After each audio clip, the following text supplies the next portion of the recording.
Podongwana as he lays the framework for the next 3 years in terms of the fiscal framework. Of course, giving two options, whether to raise taxes or cutting expenditure. We get political reaction now from the DA's finance spokesperson, Dr. Mark Burke.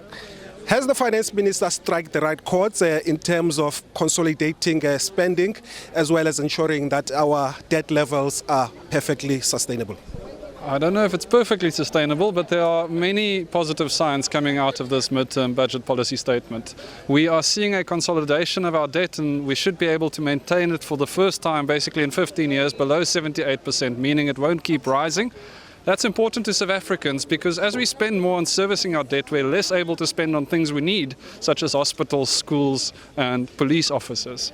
Likewise, what we've seen here in this budget being announced is an inflation target of 3%, which is a big breakthrough. It's unfortunate that the Reserve Bank, although independent and Treasury, had to be at each other's necks for the last few months, but we are happy to see that this inflation target has been locked in, and that's important to South Africans because it means the cost of living crisis is, to an extent, we're able to contain it. Lastly, something important to point out here is we're embedding the culture of spending reviews, which means with each cycle we need to announce where we found inefficiencies and what we'll do to eliminate those, and just in this cycle alone we've indicated a 6 billion rand plus saving that should materialize over the medium term.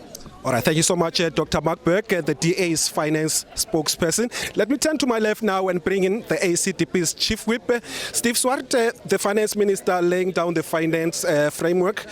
As the ACDP, what do you think of what is presented today? Well, the ship is turning in the right direction over the long term. In the medium term, we are still concerned about low economic growth and, of course, that resulting in the debt levels. And whilst my colleague has indicated that the debt levels are stabilizing, it is still very high and 1.2% higher than what was announced in March this year. So the debt service costs are still very high, and what we do need is far greater accelerated economic growth to address jobs and, of course, to address poverty. We are pleased to see that the inflation target has come in and that's been set because that will help in the long term. We're also pleased to see that the programs, expenditure programs, are being looked at and, of course, increased revenue collection. Because as we know, the minister at the beginning of the year said if there isn't increased revenue collection, there'll be a 20 billion rand shortfall in the next financial year, which will mean increases in taxes. The ACDP does not support increases in taxes. Our supporters and the South Africans in general demand value for every rand tax that they've been paying. They haven't received that now, and let us trust going forward that as the ship turns around and proves our fiscal environment, that the tax situation, the fiscal environment will stabilize. All right, thank you so much, Steve Swart, the chief whip of the ACDP. Now, the leader of the EFF, Julius Malema, for his reaction. Let's get your thoughts just on the budget. Well, we reject this new inflation targeting because we think that it's going to increase the cost of borrowing. And we know at the center of borrowing is the masses of our people. There's a repetition of what he said at the beginning of the year. There's no clear plan on how we're going to deal with unemployment, how are we going to deal with policing in South Africa, because we've got a serious problem of resources in the police, and how are we going to deal with issues of defense itself. As we're speaking today, everybody is complaining about borders that are pouring. Part of the people who can help us to maintain stability and order in those borders is the army. Our army is not properly funded, and we've seen that when they were in the DRC. This is basically making sure that they outsource that which government is supposed to do. They are making sure that the private sector is at the right position to compete with services that should be provided by the state, in that you are undermining the state capacity to deal massively with infrastructural development. There's no clear plan on how to increase health and how to deal with issues of unemployment and also the deteriorating infrastructure in South Africa. If it wasn't for inflation targeting, what would you have preferred? No, we must sustain what we agreed on earlier.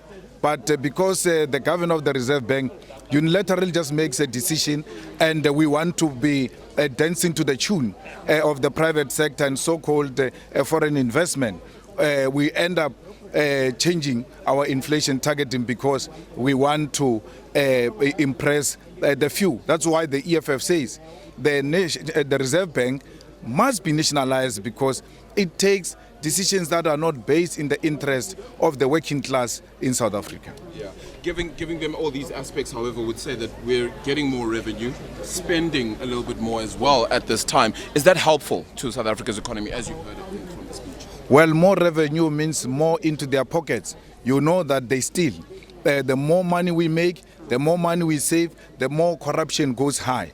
No clear strategy on how to deal with corruption, because we can have surplus, we can grow the economy, we can have more revenue, but in the absence of a clear strategy on how you're going to fight corruption, is equal as not having collected more.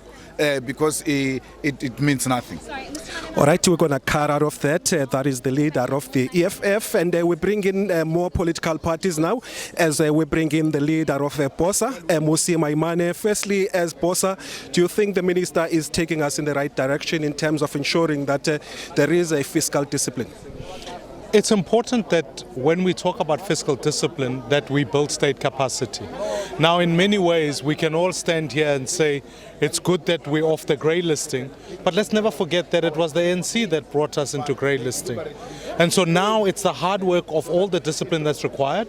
It's doing the big things, such as cutting SETAs, cutting agencies, because when you want to make the state more efficient, at this point in time, we've got too many agencies, too many SETAs, and we can't deliver. I want to welcome the minister's announcement about the transparency on digitization of procurement. I think that's important. It will eradicate corruption and citizens can know.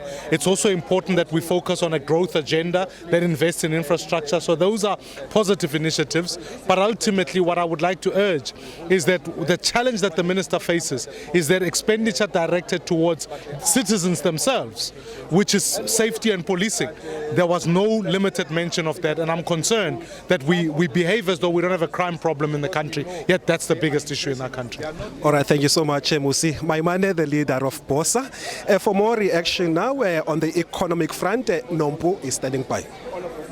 Thanks very much, Bulelani. Well, I'm joined by Brian Molefe. He's from the MK party. Thank you very much, Mr. Molefe. Just give us a sense of your feeling around the delivery of today's midterm budget. It's just quite extraordinary that in the entire medium-term budget policy statement that the minister has just read out, there was no mention of unemployment, which is the single biggest challenge that is confronting South Africa today. One would have expected that there would be measures to deal with the problem. There was not a single mention of poverty. There was not a single mention of inequality. There was not a single mention of the National Development Plan, whose targets are out of kilter and are not going to be met by 2030. There was not even a mention of the medium-term budget, medium-term planning framework that has just been announced to take us to 2030, because quite frankly, I think that we get told these targets, these plans, these grand plans, but nobody follows up on what is happening with them. Nobody updates us, and we actually are now convinced that the government is not, of national unity, is not convinced to dealing with the real issues of poverty, of unemployment, of inequality. And what were your feelings around the confirmation that 3% is now the new inflation target, with a 1%, basically it's a range of 2 to 4%? Dealing with inflation is quite important because inflation increases prices and that affects the poor. We agree that we have to deal with inflation. But I wish somebody could deal with unemployment with the same vigor, with the same determination, because unemployment, tonight there is a family that is going to go to bed without food because there is no food on the table. So inflation for the vast majority of our people is just a big English word that does not have meaning. People want jobs, people are hungry, people are poor, and there is huge inequality in our country. Mr. Molefe, thank you very much. Let me hand it over now to my colleague Bulelani Phillip. All right, thank you so much once again, Nompu. Of course, we're taking more political reactions right here on the floor. And I bring it now Action SA Parliamentary Leader Phillip. Of course, coming into this budget, people are complaining about the cost of living, the rising cost of living. Do you think the minister has done enough to alleviate this cost of living for the poor? No, I don't think so at all. Unemployed people find it very difficult to live. I mean, obviously, we've got high unemployment in this country. It's way too high. It's unsustainable. We don't see enough talk about growth. Sub-Saharan African countries, developing countries are performing much better than we are. Growth is anathema to the ANC government. We just can't see economic growth. Then the minister spoke about revenue. I think revenue collection is really important. We were the party that championed more funding for SARS. SARS has shown that they can collect more, not just from the man in the street who pays tax, but around the illicit economy. I was very pleased to hear the minister talk about the illicit economy, because we will never meet revenue targets and we won't have enough money to govern properly as the illicit market and economy grows. And we've seen it growing. He mentioned cigarettes, alcohol, and not only is it illicit, it's also dangerous for people who are consuming illicit products, but it also makes it unprofitable for people trading legitimately. We've seen that. Big South African companies becoming unsustainable because of the illicit economy. So we need to do more about that. But do we have enough monitoring mechanisms like labor inspectors and inspectors and the like? So the money that we can save or get more revenue, we can use that money to better fund SARS and the South African Police Services and border management, because if those three as a triumvirate don't work together, we will never combat the illicit economy. But I want to make one comment about what the minister said about some newfangled dashboard, procurement dashboard that they've launched today. And then he gave us the Tembisa example. He spoke so coherently about what has been happening at Tembisa, which shows that they've known about it for years, splitting up tenders to make them below 500,000. The ANC has been aware of that for years and years and years.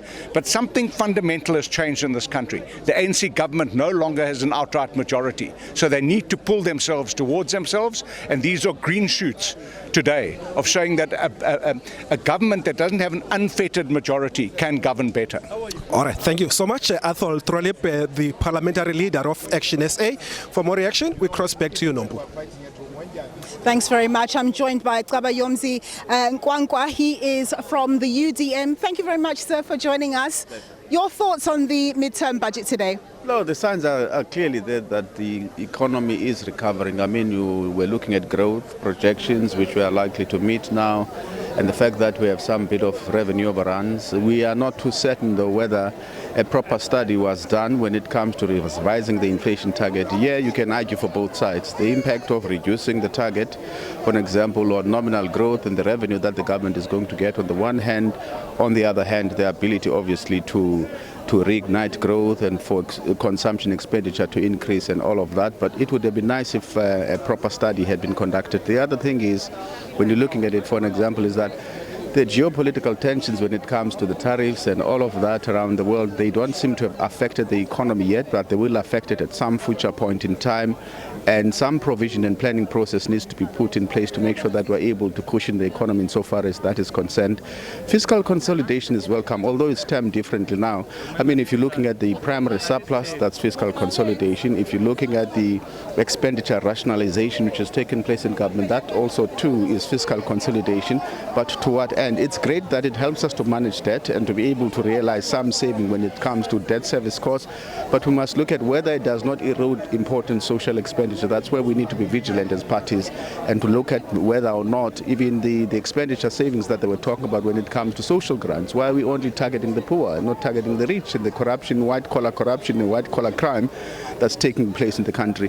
It's great to see that the additional revenue given to SARS is beginning to pay some dividends, which was given at the beginning of the financial year. Yes, they still need to put more measures in place to try and make sure that they deal with tax fraud, tax avoidance in the country. Maybe once that happens, we are going to be able to realize even more benefits from that strategy. And very quickly, your thoughts around the reduction of the inflation target. What does that mean? Yeah, that's why I'm saying the reduction of the inflation target, it depends. That's why we're saying it would have been great if a proper study had been done instead of just a flimsy consultation on the matter, because it's relatively complex. tax. On the one hand, he spoke about its effect, for example, on nominal growth and the effect on revenue, but which is short-term but long-term. He also spoke about the ability of that to actually help us with consumption, expenditure, and reignite growth, but also the cost of saving, the cost of living generally in South Africa is going to help us with that. So it has some spin-offs, it has some pros and cons. It would have been great to have an extensive discussion around this issue so that once the decision is made to locate the inflation target at some level, that comes from an informed position, from a position where all the stakeholders have been extensively engaged on. Thank you very much, sir. All right, then let's hand it back over now to my colleague Bulelani Phillip. Well, joining me now is Zuko Kodlimpi, the Deputy Minister of Trade, Industry and Competition, who also heads the ANC's Economic Transformation Committee. Of course, Mr. Kodlimpi, firstly, let's start here. As the GNU partners, do you think that you'll be able to all rally behind this budget so that we don't see what we saw earlier this year? Well, I mean, this is not a new budget, as you know. It's almost like a comment on the earlier budget. The assumptions that went into the initial budget, are they still intact? Are there any macroeconomic indicators that are demonstrating improvements? And what do we think the next budget is going to look like? So if you compare it to what was said in the initial budget, the broad structure of the budget is still pretty much the same. So on those grounds, I think the whole GNU is going to rally behind the budget because the MTBPS was reaffirming the perspectives that were outlined in the budget that was delivered earlier in the year. So I'm quite confident with that there will be no one who's breaking rank on this one. But do you think this is a pro-poor budget in terms of making sure that the most basic critical things are catered for by the government instead of all of this economic speak about economic growth and inflation targeting and the like? Well, I mean, economic growth is essentially about the poor. It is about providing wider employment opportunities for those who are outside employment. To deal with poverty, we need to create more employment, and that is what the growth agenda has to be substantially about. The Minister of Finance reaffirmed that. When we speak about improvements to PRASA, you lower transportation costs because once people are now able to use trains as opposed to going to other modes of transport, that deals with the capacity of the poor to not spend higher proportions of their income on transportation. That is about them. The cost of living, every single person you speak to talks about the rapid rise of prices. If you buy bread around the same time last year, you come back now, it has gone up much higher. So when we talk about containing inflation, it is essentially about maintaining a lower cost of living, which then helps with the poor to deal with those. So yes, the economic jargon is sometimes frustrating, but the substance of what the work is about, it is about that. Stabilizing, for instance, ESCOM for electricity provision is in the interest of everybody. The discussion is about, yes, you've dealt with load shedding, but what do you do about lowering the cost of electricity? Because that is what also affects poor people. Lastly and quickly, the review on the tendering system, is it an acknowledgement that the current system as it is, it enables corruption as well as price inflation? I think there's no one who has ever denied that. No one can deny the fact that the current public procurement system, which is called the tender system, has massive, massive gaps, and those gaps are constantly being exploited by unscrupulous service providers. Like any other system you design, a system is as good as its capacity to give you efficient outcomes and deliver on services. Once there are too many loopholes, you know that there's a standard practice of price inflation and so on. You have no choice but to review that system.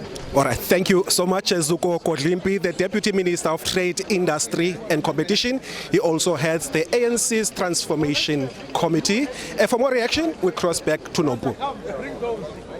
All right, thanks very much for that, Bulelani. I'm joined by Vuyo Zungula. He's from the ATM. Mr. Zungula, very quickly, I can see the minister in the corner of my eye. Just give us your quick comment on the midterm budget. Look, what the minister did today was to repeat the problems that we already know. There's nothing new that came. And what we have a problem with as a party is the fact that it's going to highlight what the problems are but not offer solutions.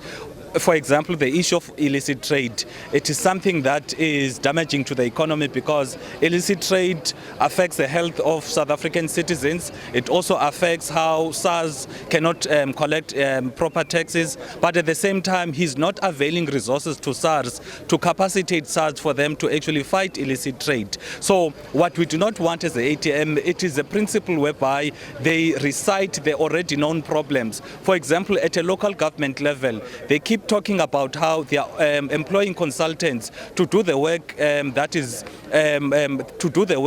the people that are employed by the local government should do. But they are not offering any solutions to say how are they going to stop that. And then the last issue, it is the issue of loans. They keep taking loans that will inevitably have to be paid by South African citizens, but there's no real value that we as South African citizens see from the amount of loans that we're taking as a country. All right, Mr. Zungula, thank you so much for your time there. Mr. Zungula from ATM. Let us take it now back to my colleague, Bulelani Phillip.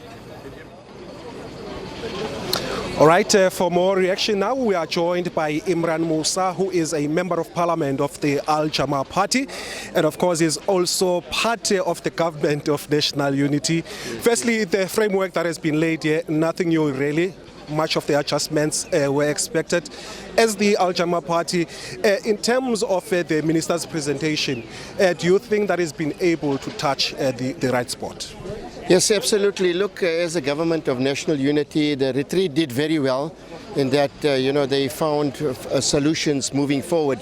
The only way to move the country forward is, ensuring that collectively there's an agreement. And I think the retreat with the president recently has solidified the situation with regards to the GNU and ensuring that there's financial stability. It is difficult under the circumstances. South Africa doesn't have enough funding. We expect that many of the conglomerates, the corporates, to assist government in terms of partnership so that, the fiscal can be improved. I think that's in a nutshell what, as Jama-ah, we should be looking forward towards, and especially that we're combating the poverty with 62%. I think that's a great step forward. Pronouncements on infrastructure investment, particularly trying to drive economic growth, do you think it's gone far enough? Look, it's difficult under the circumstances, we must admit, but look, we've got to keep on trying as best as we can. And as I said earlier, finding solutions, one of the ways and means is to ensure that we have partnerships with private enterprises, conglomerates, corporates, so that we can improve our fiscal. All right, thank you so much. I'm going to bring in and rise Mzansi's leader, Siziba, who also chairs Scopa. I'm going to come to your forte, which is the issue of making sure that the government's resources are used for the right purposes. Now, if we look at the pronouncements around the issue of the reviewing of the tender system, your reaction to that? Look, there's more than reviewing the tender system. Of course, there are certain things that within the government procurement space need to be managed better. I'll make an example. Contract management and project management is a huge problem. This is where projects that have fallen behind schedule nonetheless have the suppliers getting paid for poor quality work, even though the work has not actually been done. The government leaks tens, if not hundreds of billions of rands over the medium term in that sphere. It's very important that that gets nipped in the bud. Let me give you a second example where we've got inefficiencies in the system. The Road Accident Fund gets allocated about 50 billion rand per year. 4 or 5 years ago, it was finalizing 253,000 claims with 43 billion rand. It now only does 63,000. Still with 43 billion rand. Legal costs are up 70%. That's a value per claim, and legal costs have grown 4 times over. That money needs to go as far as possible. SETAs, it costs the same amount of money to put somebody through a SETA as it does through university. We need to look at that and understand why that is so expensive. So there's a range of work that still has to be done within government to make sure that every rand stretches as far as possible. All right, thank you so much. Siziba, the leader of Rise Mzansi. And Nompu, I believe you're standing by with the Finance Minister. Thanks very much, Bulelani. Well, I'm joined by Finance Minister Enoch Godongwana. Minister, you've delivered the midterm budget. You've confirmed that indeed you are going ahead with a new inflation target, a lower level, you say for 3%, but with a tolerance level of 1 percentage point on either side. Some people here are arguing that you've done it under pressure. Why now? I was not under pressure. Let me just say, when I presented my budget vote, I said a lower inflation is good for the economy. That's what I've said throughout the process. In the statement that I issued, I said I cannot make a commitment until I've finalized the consultation process, the president, the cabinet, and all of those people. I've got that political responsibility of making sure that whatever decision I do, I carry the political leadership with me. So that's the issue. So things seem to be coming along quite nicely in terms of the metrics. You're going to be building up the budget surplus. But some people are arguing that does it make sense to build up a budget surplus buffer when there's still so many things that need to be paid for and taken care of? The choice you have is not to have a buffer and have escalating debt, right? And escalating debt service cost. Until the day you don't have money to fund that, and you go to the IMF, and the IMF teach you belt tightening. Those are the choice you have, or you do these changes, you cut, you make sure that that thing is going to reduce your debt, is also reduce your debt service cost. Already now we made the point, because we are reducing the debt service cost, we already have got a 4.8 billion rand benefit out of the debt cost reduction. One of the first things you touched on in your speech was the issue of the fact that we're now off the grey list, but that we can't afford to sit on our laurels. So what work are you and the rest of the stakeholders going to be doing to ensure that we stay off the grey list? You know, we are working, I'm a member of the security cluster of ministers. Among other things is our focus on organized crime, which will make sure that crime does not pay. You must understand that the two remaining things that made us difficult to come off the red list were the law enforcement ones. Among other things was to demonstrate effectiveness, that indeed you've got laws, but can you arrest people, can you prosecute them, and all of those things. So within the economic class, I think that's where the challenge is going to be. In money laundering, terrorist financing, we need the security class, and I think we're working very well to achieve to keep on track. Minister, just elaborate further on what you were saying around positioning African countries in a good way in terms of our representation as a G20 presidency. What benefits is the continent and obviously South Africa going to get from this? Let me just enumerate a couple of few things. We have managed to have what is called an African engagement agreement, where all the G20 countries are taking shape into it. Beyond South Africa's presidency, there will be this structure of the African engagement. Secondly, we have agreed on a debt declaration, which is a separate thing, unprecedented, where all of us will agree that the issue of debt on the African continent has got to be attended to. Thirdly, we have agreed that this current economic common framework needs to be reviewed, which is also assisting with debt response. And very lastly, Minister, what lessons have you learned from the budget process this year? Because it was quite messy. It's quite messy. Quite a few. There's a messy at the level of the government of national unit. I think we've sorted that. The consultation process that has taken place at the level of the government of national unit has been intensive. And as a result, at a government level, we're on the same side. The second part, which can be messy, is the parliamentary process.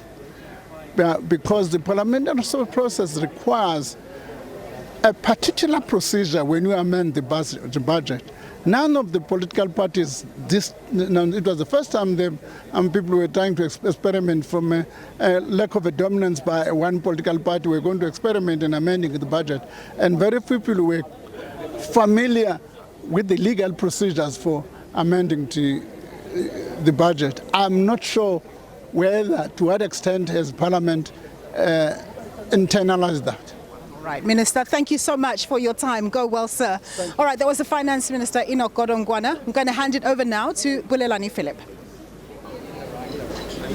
Well, still a lot of talking points here on the precinct around the political reactions. Joining me now is the Chief Whip of the IFP, Nhlanhla Hadebe. Thank you so much for your time, sir. Quite a lot of talking points. I want to start here. The projections of economic growth by the Finance Minister, always missed year in and year out. Do you think they are realistic when you look at what is announced today? Our feeling as the IFP is that this medium budget policy statement was a well-considered medium-term budget policy statement, balanced in our view, talks to growth, talks to stability. We feel South Africa is getting there in terms of giving that balance that we've always been looking for. The only thing that we must encourage as the IFP is fiscal discipline. That is the only thing that can take us back as this government. Otherwise, well thought of, well balanced, talks to growth. South Africa needs growth. So as the GNU partner in this government of national unity, you'll be rallying behind the minister in terms of supporting this mini budget? Absolutely. We will give him that much needed support as a partner in the government of national unity. We have no other choice. We entered into this government quite aware that there is going to be one or two challenges, but it's work in progress. We are optimistic and we are hopeful that South Africa will get there. All right, thank you so much, IFP Chief Whip Nhlanhla Hadebe. For more reaction, we cross back to you, Nompu. Thanks very much, Bulelani. Well, I'm joined now by the SARS Commissioner, Edward Kiswita. Thank you so much, sir, for joining us. You've been sort of the star of the show, really, in the sense that you're under a lot of pressure. You've been given a bit more budget, 7.5 billion rand over the medium term, and you're expected to generate masses of revenue, some extra 50 billion rand per annum. How are you getting on thus far? Nompu, let me just say, it's not easy. It's nice when the minister announces the result, but under the surface, there is an incredible amount of hard work by 14,000 people who I have the privilege to work with. And so just to give you some color, you spoke about the extra money. We have employed, in the first year of this project, we've employed 1,400 additional resources to collect more of the debt that is not generally easier debt, not complex debt.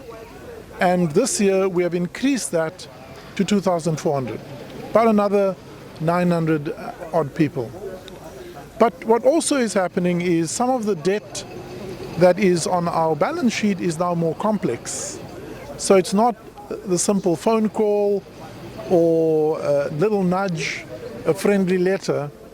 We now have to engage more legal instruments like applying for a court, a civil judgment, applying for a order, a writ of execution, where we need to protect a flight of assets to make sure that we have retained assets to cover the debt. So we need more litigation attorneys, we need more legal collectors, more complex, because we've seen an increase in a 35% increase in writ of executions. We see that there are many more taxpayers who want a debt compromise agreement or a debt repayment agreement. That requires more of a skill to be able to understand the balance sheet and an income statement, to look at the affordability. So the level of skill for that debt is harder. We've now brought just over 80 of that cohort of people, and we hope to increase that to 250. So far, our overall debt, including the debt project, have yielded, as at September, has yielded 47 billion. I'm pleased to say that October looks a little bit better, so we are now well over 50 billion. And we hope that every month will gain momentum as there's the learning curve benefit, so that we can get to the commitment we've made to the Minister. But overall, the compliance revenue this year has grown by 14% year on year, and the 18 billion higher than printed estimate that the Minister announced today, half of that is from compliance work. Excellent work. Thank you so much, Commissioner. That was the SARS Commissioner, Edward Kiswita. Let me hand it over now to Bulelani Phillip. Thank you, Nompu. Once again, I'm going to jump straight into it and bring in now Dr. Jama-ah, who is the chairperson of the Standing Committee of Finance. Firstly, let's start here. The process going forward from after the delivery of this mini budget, how is it going to unfold? After the Minister has delivered the budget speech, as you have heard, the Speaker has referred all the laws that the Minister, the bills that the Minister has tabled today to the Standing Committee on Finance and the Standing Committee on Appropriations. Friday, the Minister will come for a briefing to brief the joint committees of the NA and the NCOP. From there, next week, the next step, the 4 committees will be briefed by the Parliamentary Budget Office and the FFC. After that, we go for public hearings where the public has to come and make submissions, be it orally or in a written form. After the public hearings, National Treasury and SARS will come and respond to all the issues that the public will have raised. From there, we go back into a committee session, process the report as a result of the public submission, result of the inputs coming from the PBO, FFC, compile a report, adopt it as a committee, submit it to the NA. So the process is strictly 15 days in terms of the law. We are in unprecedented areas now compared to other years. Normally the mid-term budget policy statement is normally presented in October. Does that not cut your work out for you, given also we are heading towards the festive season and Parliament will be rising, I think, in early December? Of course, if you remember, the parliamentary schedule was seriously affected by the aborted February budget, where there were issues in the GNU. We are quite happy that there is no drama this time around. Like parties in the GNU are agreeing, which is good for the country. And we have been emphasizing that as Parliament, because Parliament is not GNU. GNU is at the executive level. That parties in the GNU must put the national interest above the party interest. So we are in this situation because of party interest. And I think moving forward, they have learned a lesson that they must be able to meet, like what the President has done a week ago, convene the GNU partners, deal with the politics, develops the terms of reference, develop what they call a clearinghouse. We are quite happy about that if the executive does that, because Parliament is an independent organ of government. We don't want to interfere on how GNU operates, but if they don't operate effectively and efficiently, there's no way that it won't affect Parliament. So we are quite happy that there is concurrence. They are placing the national interest above party politics. And we are going to make sure that as Parliament, we pass the budget in time for the sake of our people to dent poverty and unemployment. All right, thank you so much. All the best in your work. Dr. Jama-ah, who is the chairperson of the Standing Committee on Finance. For more reaction, it's back to you, Nompu. Thanks very much, Bulelani. Of course, We've been looking at the midterm budget, and we have to finish it off. We have our resident economist for the day, Martin Ackerman, joining us. He's the chief economist at Citadel, and of course we have Thokozile as well, who we were speaking to earlier. Thank you very much, Martin, for joining us. So one of the things that came out, a key thing, of course, that market players would be looking out at is the economic growth forecast. Slightly reduced for this year, 1.2% as opposed to 1.4%, but the expectation that over the medium term we will grow by 1.8%. What did you understand to be driving these numbers? Yeah, I think it's crucial because everything that you measure against GDP, the deficit, the debt to GDP, the GDP number is very important. So if we get that wrong, the whole budget is out of whack. So I think it's prudent to reduce this year's number. There's still a lot of hard work that needs to take place, and we are making good progress with the policy reform and the implementation. And therefore, I do think that 1.8, and they actually had a 2% in 2028, that is achievable as long as the government of national unity remains stable and we continue with deep reform. We'll get to those numbers. So I think, the economic numbers are very realistic, and that gives a little bit of hope that the actual other numbers that we're comparing to that is also ballpark right this time around. And very quickly, what did you think about the inflation target announcement? Yeah, I think at least now, it's out of the woods. There's been a lot of talks about that, created uncertainty. Now we know what we're dealing with.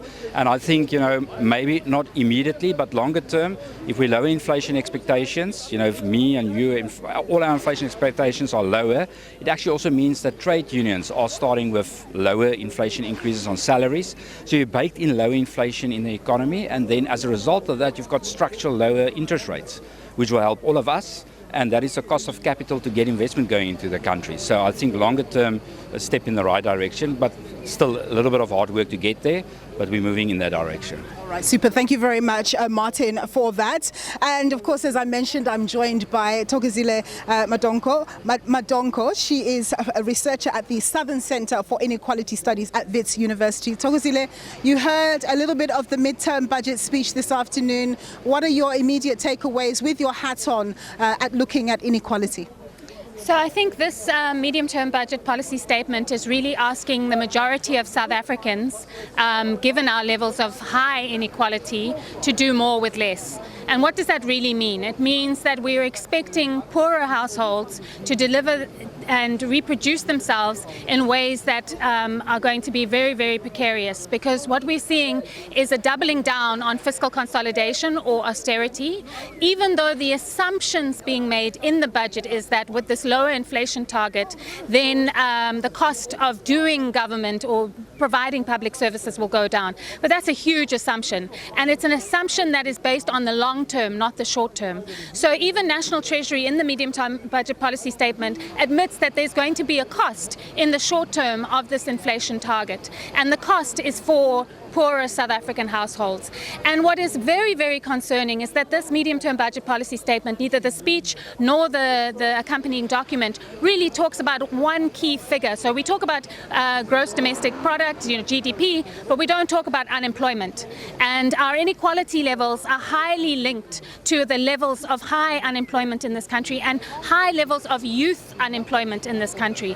And so when we are concerned about the ability of households to feed themselves. So our research that we've just done globally says 1 in 4 globally go hungry at night, skip a meal. And that is the same in South Africa. We cannot be talking about primary surpluses in a context where people are going hungry and are not able to put food on the table for their families. And so that becomes an important question around our social protection programs. And it's, again, a bit of a red flag that we're not seeing a real concerted effort by the National Treasury or the President to say that we will support a universal basic income grant in South Africa. All right, Thokozile, thank you so much for that. Thokozile not happy at all about the midterm budget, saying that it really didn't address the major issues in the country, like inequality and high unemployment. And she's worried that this lower inflation target is going to hit the poor. And even though the authorities have admitted that this is the case, they say that this short-term pain is going to be worth it in the long run. But of course, only hindsight oversight will tell us whether that is actually the case. Well, that's all from myself, but I'm going to hand it over now to my colleague, Bulelani Phillip. Well, Nompu, that also brings us to the end of this special broadcast of the 2025 medium-term budget policy statement. Thank you for lending us your ear. My name is Bulelani Phillip.